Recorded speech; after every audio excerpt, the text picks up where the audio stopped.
We're delighted to have as our commencement speaker today Dr. Lynn Stiles, Professor Emeritus of Physics.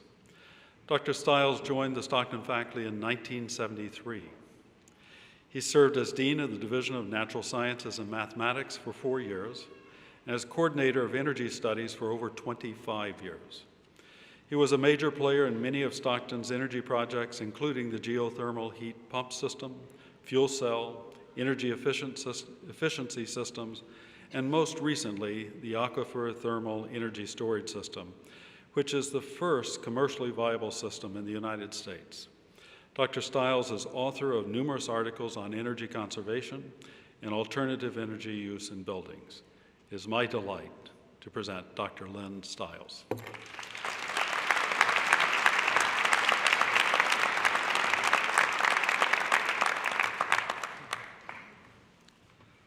Thank you, President Stottkamp.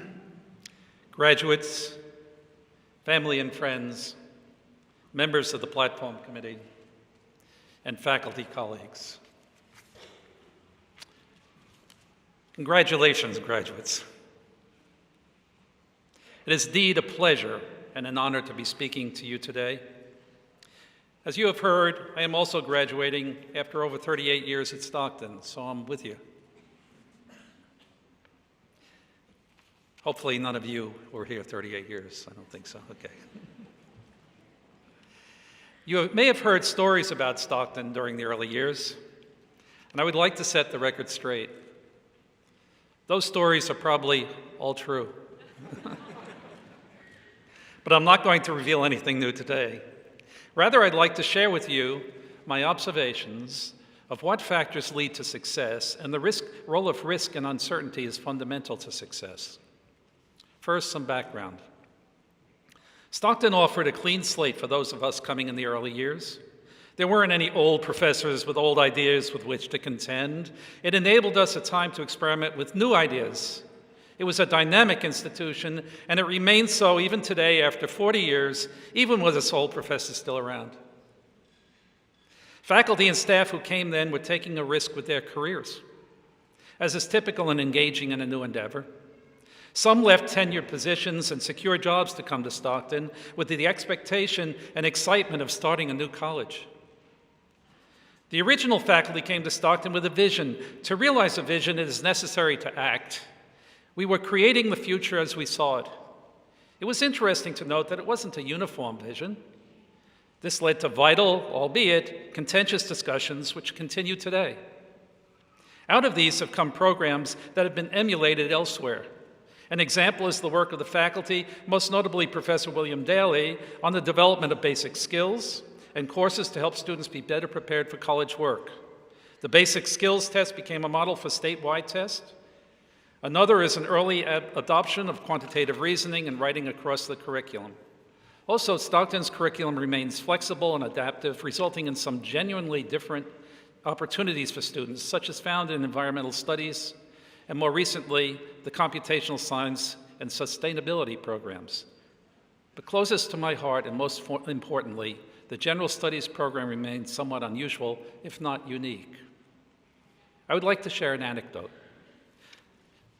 Faculty volunteered to read student essays as part of the original skills test.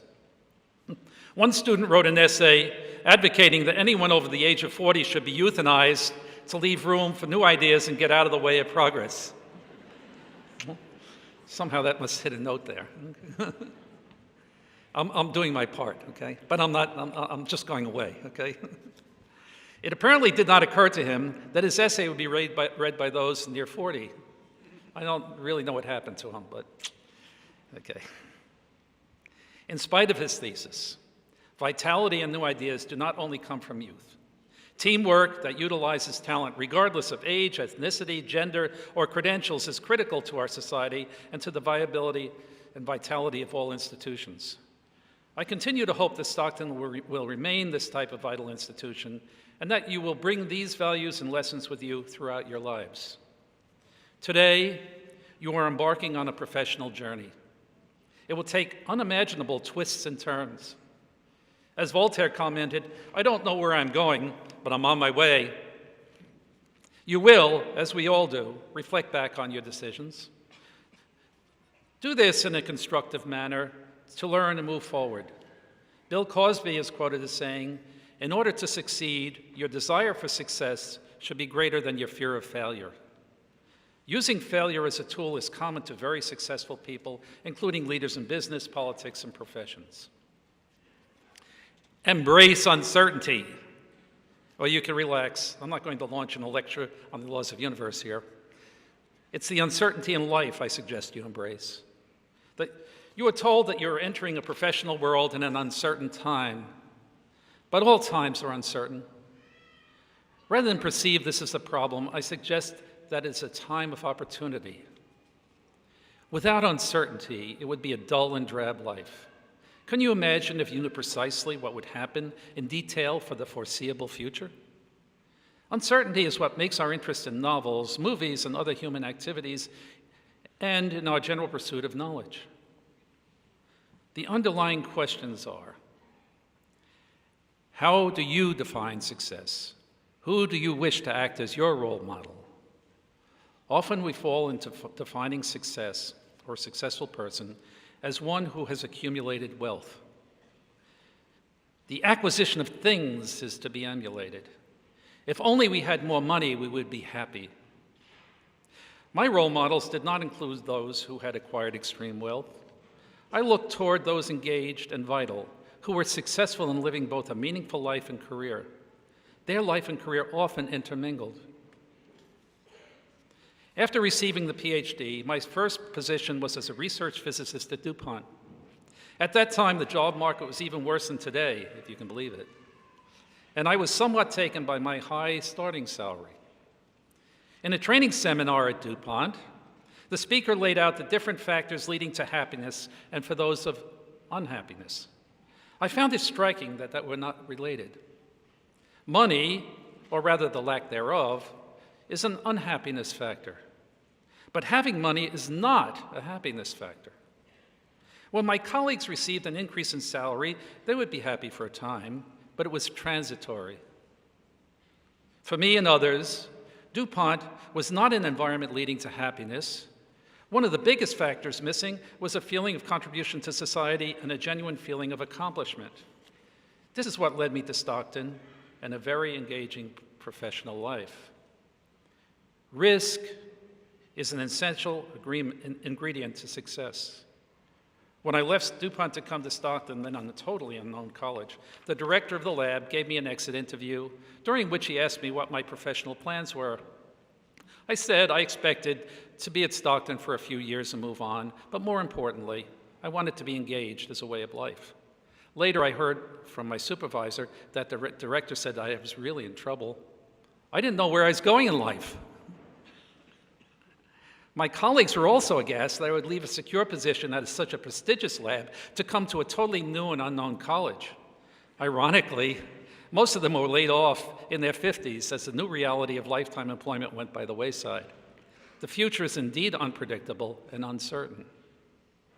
We are incredibly fortunate to live at this time and in this place, and even more fortunate to have the opportunity for a higher education. Our fundamental needs for income can really be fairly modest. Hal Tossack, founder of Untours, has never taken a salary, although he does have a wife with a modest income that supports them. All the profits of Untours are given to charity. He said, I decided a long time ago I didn't want to accumulate wealth. Things do not make people happy.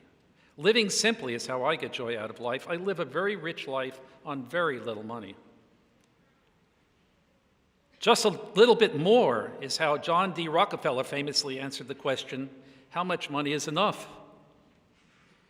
Apparently, his desire for wealth was insatiable.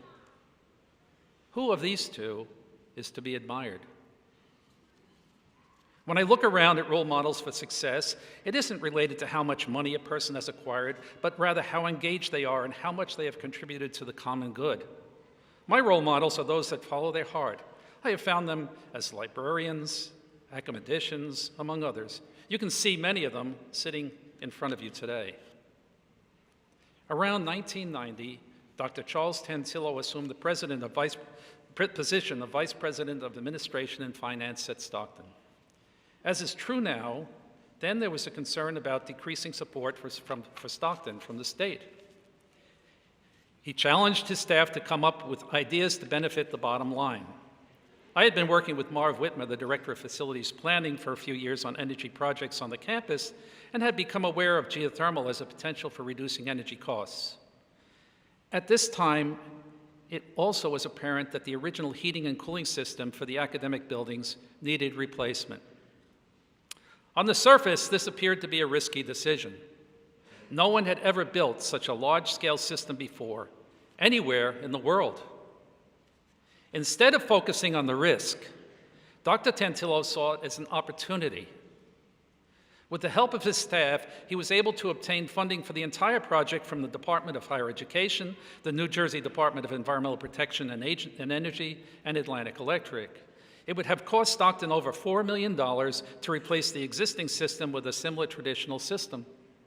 Not only did Stockton obtain a system which significantly reduced energy costs by over $300,000 a year at that time, and much more since, Stockton was immediately ahead by $4 million in avoided costs. And it resulted in $1.6 million in research funds for students and faculty. And it attracted to Stockton over 1,000 scientists and engineers from around the globe. Dr. Tantillo did not take a wild risk, but rather a carefully calculated risk. He did his homework, developed a trust in his staff, and did not dismiss an academic offhand as unrealistic. Note that indecision would have resulted in Stockton not realizing this bonanza. Indecision also is a decision. In summary, my role models are those who follow their heart and not the money trail. They are not afraid of risk and use uncertainty to their advantage. They find a path that is engaging, challenging, and serves others. It is the most rewarding life. Who is your role model? Thank you.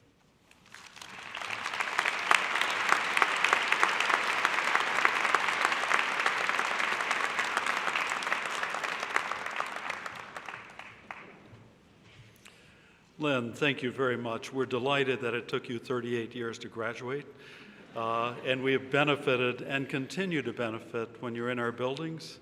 The geothermal heating cooling system is what heats and cools most of the buildings on this campus. In the last 2 years, that, coupled with many other energy-saving features, has saved the college $3.2 million in utility bills. Thank you for your leadership, Lynn.